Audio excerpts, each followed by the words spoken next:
Balapan boleh panas di lintasan, tapi kali ini yang kita bahas lebih panas lagi.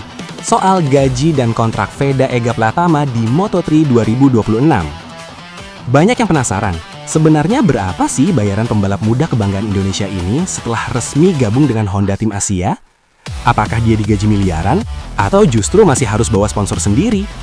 Dan yang lebih menarik lagi, berapa besar penghasilan Veda dari sponsor? Apakah nilainya lebih besar dari gaji pokoknya?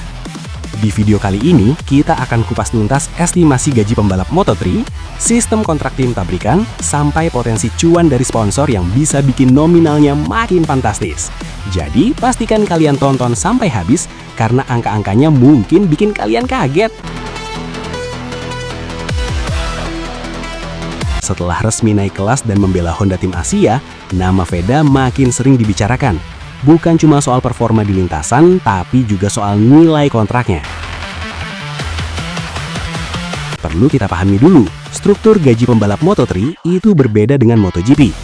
Di kelas Moto3, tidak semua pembalap mendapatkan gaji besar. Bahkan beberapa pembalap rookie justru membawa sponsor sendiri untuk bisa mendapatkan kursi balap. Namun, situasi berbeda biasanya terjadi jika pembalap tersebut masuk program pabrikan atau tim besar seperti Honda Tim Asia.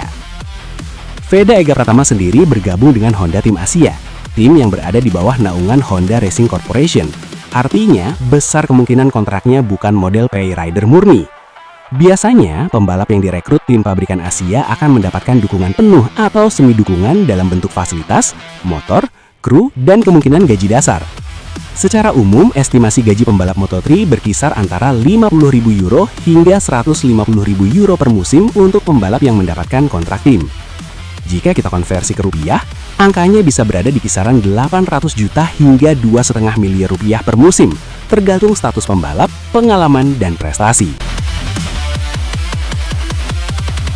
Sebagai pembalap yang sebelumnya tampil impresif di Red Bull Rookies Cup dan ajang junior lainnya, nilai Veda tentu tidak bisa disamakan dengan rookie tanpa prestasi. Apalagi ia membawa nama besar Indonesia yang punya pasar besar secara komersial. Lalu bagaimana dengan sponsor? Nah, disinilah potensi penghasilan bisa jauh lebih besar. Pembalap Moto3 biasanya mendapatkan pemasukan tambahan dari sponsor pribadi. Jika seorang pembalap mendapat dukungan brand internasional seperti Red Bull atau sponsor aparel besar, nilainya bisa puluhan ribu euro tambahan per musim. Selain itu, ada juga sponsor nasional dari Indonesia yang kemungkinan mendukung Veda. Perusahaan Indonesia yang ingin memanfaatkan exposure MotoGP sebagai ajang promosi global tentu melihat Veda sebagai aset besar. Potensi income sponsor pribadi bisa menyamai atau bahkan melebihi gaji pokoknya di tim. Belum lagi bonus performa. Biasanya ada bonus untuk setiap poin, podium, atau kemenangan. Jadi, kalau Veda tampil konsisten dan sering finish di zona poin, total pendapatannya bisa meningkat signifikan. Yang perlu digarisbawahi, angka pasti kontrak Veda tidak dipublikasikan secara resmi oleh tim maupun manajemennya. Jadi yang kita bahas ini adalah estimasi berdasarkan standar umum pembalap Moto3 dan pola kontrak tim pabrikan.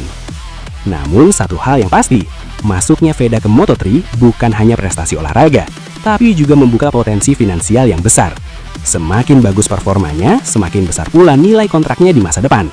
Dan kalau bisa naik ke Moto2 bahkan MotoGP, angka penghasilannya bisa melonjak berkali-kali lipat.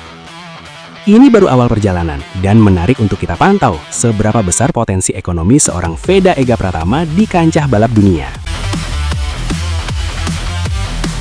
Jadi racing lovers, itulah gambaran estimasi gaji dan potensi penghasilan sponsor Veda Ega Pratama di Moto3 2026.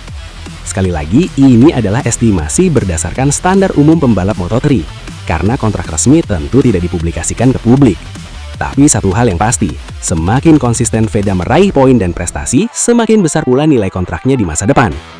Menurut kalian, apakah Veda sudah layak digaji miliaran di Moto3? Dan seberapa besar peluangnya naik ke Moto2 bahkan MotoGP dalam beberapa tahun ke depan? Tulis pendapat kalian di kolom komentar. Jangan lupa like, subscribe, dan nyalakan lonceng notifikasi supaya kalian gak ketinggalan update terbaru seputar MotoGP dan perjalanan pembalap Indonesia di pentas dunia. Saya pamit, sampai jumpa di video berikutnya. Gaspol!